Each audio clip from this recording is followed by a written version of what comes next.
সাপ থাক ওই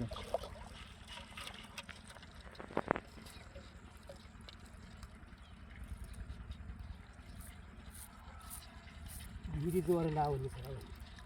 বুঝছি সারা বেলা নেই